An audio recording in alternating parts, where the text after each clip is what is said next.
ಸಮಸ್ತ ನಾಡಿನ ಜನತೆಗೆ ಶ್ರೀ ಅದಿತಿ ದೇವಿ ಹಾಗೂ ನನ್ನ ತಾಯಿ ಜಗನ್ಮಾತೆ ಸ್ವರೂಪಿಣಿಯಾಗಿರ್ತಕ್ಕಂಥ ರೇಣುಕಾ ಯಲ್ಲಮ್ಮ ಹಾಗೂ ಮಲೈ ಮಾದೇಶ್ವರನ ಕೃಪಾ ಕಟಾಕ್ಷ ಸದಾ ಯಾವತ್ತೂ ನಿಮ್ಮ ಮೇಲಿರಲಿ.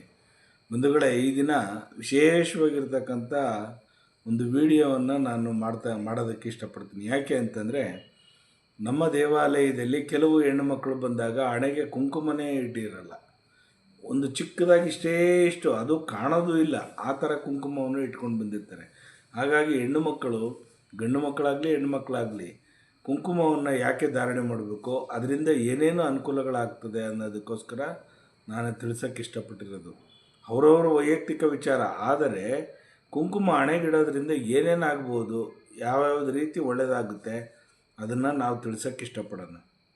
ಮೊದಲನೇದಾಗಿರ್ತಕ್ಕಂಥ ನನ್ನ ತಾಯಿಯ ಜಗನ್ಮಾತೆಯ ಸ್ಮರಣೆಯನ್ನು ಮಾಡುತ್ತಾ, ಮಲೈ ಮಾದೇಶ್ವರನ ಸ್ಮರಣೆಯನ್ನು ಮಾಡುತ್ತಾ, ಸೃಷ್ಟಿಸ್ಥಿತಿ ವಿನಾಶಿನಿ ಶಕ್ತಿಭೂತೆ ಸನಾತಿನಿ ಗುಣಾಶ್ರಯೇ ಗುಣಮಯೇ ಶ್ರೀ ರೇಣುಕಾ ನಮೋಸ್ತುತೆ. ಮಲೈ ಮಾದೇಶ್ವರನ ಕೃಪಾ ಕಟಾಕ್ಷ ಸದಾ ಯಾವತ್ತೂ ಇರಲಿ. ಒಂದುಗಡೆ ಆಜ್ಞಾಚಕ್ರದಲ್ಲಿ ಕುಂಕುಮವನ್ನು ಧಾರಣೆ ಮಾಡೋದ್ರಿಂದ ಏನೇನಾಗುತ್ತೆ ಅಂದರೆ, ದೃಷ್ಟಿ ದೋಷ ನಿವಾರಣೆ ಆಗುತ್ತೆ.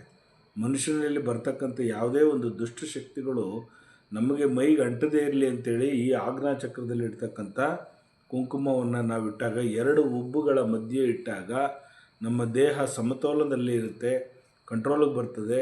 ಯಾವುದೇ ರೀತಿಯಾದ ಒಂದು ದುಷ್ಟಶಕ್ತಿಯ ಪ್ರಭಾವ ನಮ್ಮ ಮೇಲೆ ಬೀಳೋದಿಲ್ಲ ಮತ್ತು ದೃಷ್ಟಿದೋಷ ನಿವಾರಣೆ ಆಗ್ತಕ್ಕಂಥದ್ದು.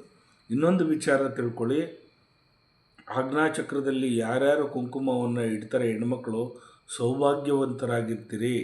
ಮದುವೆಗೆ ಮುಂಚೆ ಅಂದರೆ ಹೆಣ್ಣುಮಕ್ಕಳು ಮದುವೆಗೆ ಮುಂಚೆನೇ ಇಡ್ತಕ್ಕಂಥ ಹೆಣ್ಣುಮಕ್ಕಳಿಗೆ ಅತಿರೇಕವಾಗಿರ್ತಕ್ಕಂಥ ಆನಂದದಾಯಕವಾಗಿರ್ತಕ್ಕಂಥ ಮನಸ್ಸಿಗೆ ಉಲ್ಲಾಸದಾಯಕವಾಗಿರ್ತಕ್ಕಂಥ ಘಟನೆಗಳು ನಡೀತಕ್ಕಂಥದ್ದು. ಮಕ್ಕಳಿಗೆ ಆರೋಗ್ಯ ಚೆನ್ನಾಗಿರುತ್ತೆ, ಆರೋಗ್ಯ ಭಾಗ್ಯ ವೃದ್ಧಿ ಆಗುತ್ತೆ. ದೊಡ್ಡವರು ಮದುವೆ ಆದಮೇಲೆ ಸುಮಂಗಲಿಯರಾಗಿ ಗಂಡನಿಗೆ ಆಯುಷು ಜಾಸ್ತಿ ಆಗುತ್ತೆ. ನಿಮ್ಮ ಗಂಡಂದಿರ ಬಗ್ಗೆ ನಿಮಗೆ ಎಷ್ಟು ಪ್ರೀತಿ ವಾತ್ಸಲ್ಯ ಇರುತ್ತೋ ಅಷ್ಟು ಆಯುಷು ವೃದ್ಧಿ ಆಗ್ತಕ್ಕಂಥದ್ದು, ಯಥೇಚ್ಛವಾಗಿ ಸೌಭಾಗ್ಯ ತರ್ತಕ್ಕಂಥದ್ದು ಇದೆಲ್ಲ ನಡೆಯುತ್ತೆ. ಹಾಗಾಗಿ ದಯವಿಟ್ಟು ನನ್ನ ತಾಯಂದಿರಿಗೆ ನಾನು ಹೇಳೋದಿಷ್ಟೇ, ಖಂಡಿತವಾಗೂ ನೀವೆಲ್ಲರೂ ಕುಂಕುಮ ಧಾರಣೆಯನ್ನು ಸ್ವಲ್ಪ ದೊಡ್ಡದಾಗಿ ಮಾಡಿ. ಅರಿಶಿಣ ಕುಂಕುಮವನ್ನು ಧಾರಣೆ ಮಾಡೋದ್ರಿಂದ, ಹಾಕೊಳ್ಳೋದ್ರಿಂದ ನಿಮ್ಮ ಮನೆಯಲ್ಲಿ ಸೌಭಾಗ್ಯ ಜಾಸ್ತಿ ಆಗ್ತಕ್ಕಂಥದ್ದು, ದಾರಿದ್ರ್ಯ ನಿವಾರಣೆ ಆಗ್ತಕ್ಕಂಥದ್ದು ಖಂಡಿತವಾಗೂ ಒಳ್ಳೆಯದಾಗುತ್ತೆ. ಯಾಕಂದರೆ ನೀನು ಕುಂಕುಮ ಹಾಕ್ಕೊಳ್ದೇ ಇರೋ ವ್ಯಕ್ತಿನೂ ನೋಡಿ, ಕುಂಕುಮ ಹಾಕ್ಕೊಂಡಿರ್ತಕ್ಕಂಥ ವ್ಯಕ್ತಿಗೂ ನೋಡಿ ಎಷ್ಟು ವ್ಯತ್ಯಾಸಗಳಿರ್ತಕ್ಕಂಥದ್ದು. ಕುಂಕುಮ ಹಾಕ್ಕೊಂಡಿರ್ತಕ್ಕಂಥವ್ರು ಸಾಕ್ಷಾತ್ ಮಹಾಲಕ್ಷ್ಮಿ ಕಣ್ಣಂಗೆ ಕಾಣ್ತಾ ಇರ್ತಾರೆ. ಅದೇ ಕುಂಕುಮ ಹಾಕ್ಕೊಳ್ಳದೇ ಇರ್ತಕ್ಕಂಥವ್ರು ಹೆಂಗಿರ್ತಾರೆ, ಅವ್ರ ಮನೆಯಲ್ಲಿ ದಾರಿದ್ರ್ಯ ತಾಂಡವಾಡ್ತಾ ಇರ್ತದೆ. ನೀವೊಂದು ಪ್ರಶ್ನೆ ಕೇಳ್ಬೋದು, ಗುರುಗಳೇ ಅನ್ಯ ದರಿವೆ ಇರೋ ಕುಂಕುಮನೇ ಹಾಕಲ್ಲ, ಅವರೆಲ್ಲ ಚೆನ್ನಾಗೇ ಇದ್ದಾರಲ್ಲ ಅಂತ ಹೇಳ್ತೀರಿ. ಖಂಡಿತವಾಗೂ ನಮ್ಮ ಸನಾತನ ಧರ್ಮದಲ್ಲಿ ಧರ್ಮ ಬೇರೆ, ಆಚಾರ ವಿಚಾರಗಳು ಬೇರೆ. ಧರ್ಮ ಸೀಮಿತವಾಗಿರ್ತಕ್ಕಂಥದ್ದು.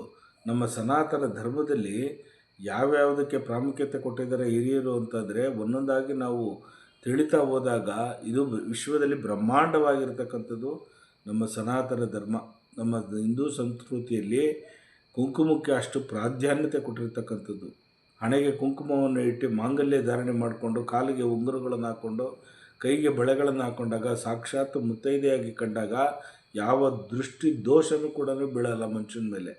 ಹಾಗಾಗಿ ದಯವಿಟ್ಟು ನಾನು ಹೆಣ್ಮಕ್ಳಿಗೆ ಹೇಳೋದು ಇಷ್ಟಪಡ್ತೀನಿ, ದಯವಿಟ್ಟು ಆಜ್ಞಾಚಕ್ರದಲ್ಲಿ ಕುಂಕುಮವನ್ನು ಇಡ್ತಕ್ಕಂಥದ್ದು ಮರಿಬೇಡಿ. ಸ್ವಲ್ಪ ದೊಡ್ಡದಾಗಿಡಿ, ಯಾರಿಗೂ ಕಾಣಿಸ್ತಾ ಇದ್ದಂಗೆ ಇಷ್ಟು ಇಡ್ತಕ್ಕಂಥದ್ದು ಮಾಡಿದ್ರೆ ಖಂಡಿತವಾಗಿ ನಿಮಗೆ ದರಿದ್ರ ಕಟ್ಟಿಟ್ಟ ಬುತ್ತಿ. ಹಾಗಾಗಿ ದಯವಿಟ್ಟು ಕುಂಕುಮ ಧಾರಣೆ ಮಾಡಿ ಸೌಭಾಗ್ಯವಂತರಾಗಿರಿ, ಹುಷಾರಾಗಿರಿ. ನಿಮ್ಮ ಮನೆಯಲ್ಲಿ ಸುಖ ಸಮೃದ್ಧಿ ಎಲ್ಲ ಸಿಗ್ತಕ್ಕಂಥದ್ದು. ಈ ಹಣೆಗೆ ಕುಂಕುಮ ಧಾರಣೆ ಮಾಡೋದ್ರಿಂದ ಏನೆಲ್ಲ ಪ್ರಯೋಜನಗಳಾಗ್ತಕ್ಕಂಥದ್ದು ಅನ್ನೋದು ನೋಡಿದ್ರಲ್ಲ, ದುಷ್ಟಶಕ್ತಿಗಳ ಬಾಧೆ ಇರಲ್ಲ, ಮಾಟ ಮರ್ಯಾದಕ್ಕಂತಕ್ಕಂಥದ್ದು ನಿಮ್ಮ ಮೇಲೆ ಪ್ರಯೋಗ ಆಗ್ತಕ್ಕಂಥದ್ದು, ಗಾಳಿ ಚೇಷ್ಟೆ ಆಗ್ತಕ್ಕಂಥದ್ದು, ಆತ್ಮ ಪ್ರೇರಣೆ ಆಗ್ತಕ್ಕಂಥದ್ದು ಇವೆಲ್ಲ ಯಾವುದೂ ನಡೆಯಲ್ಲ. ಹಾಗಾಗಿ ಕುಂಕುಮವನ್ನು ಧಾರಣೆ ಮಾಡಿ, ಖಂಡಿತವಾಗೂ ನಿಮ್ಮ ಮನೆಯಲ್ಲಿ ಸುಖ ಶಾಂತಿ ನೆಮ್ಮದಿ ಸಿಕ್ಕಲಿ ಅಂತೇಳಿ ಪ್ರಾರ್ಥನೆ ಮಾಡ್ತೀನಿ. ನಿಮ್ಮೆಲ್ಲರಿಗೂ ಆ ತಾಯಿಯ ಜಗನ್ಮಾತೆಯ ಕೃಪಾ ಕಟಾಕ್ಷ ಸದಾ ಯಾವತ್ತೂ ನಿಮ್ಮ ಮೇಲೆ ಇರಲಿ. ಮಲೈ ಮಾದೇಶ್ವರನ ಕೃಪಾ ಕಟಾಕ್ಷ ಯಾವತ್ತೂ ಇರಲಿ. ಒಳ್ಳೆಯದಾಗಲಿ. ಇಡೀ ಲೋಕನೇ ಸುಭಿಕ್ಷವಾಗಿರಲಿ. ಲೋಕೋ ಸಮಸ್ತ ಸುಖಿನೋ ಭವಂತು, ಸನ್ಮಂಗಳಾನಿ ಭವಂತು. ಸರ್ವೇ ಜನ ಸುಖಿನೋ ಭವಂತು, ಸನ್ಮಂಗಳಾನಿ ಭವಂತು. ಒಳ್ಳೆಯದಾಗಲಿ ತಮಗೆ.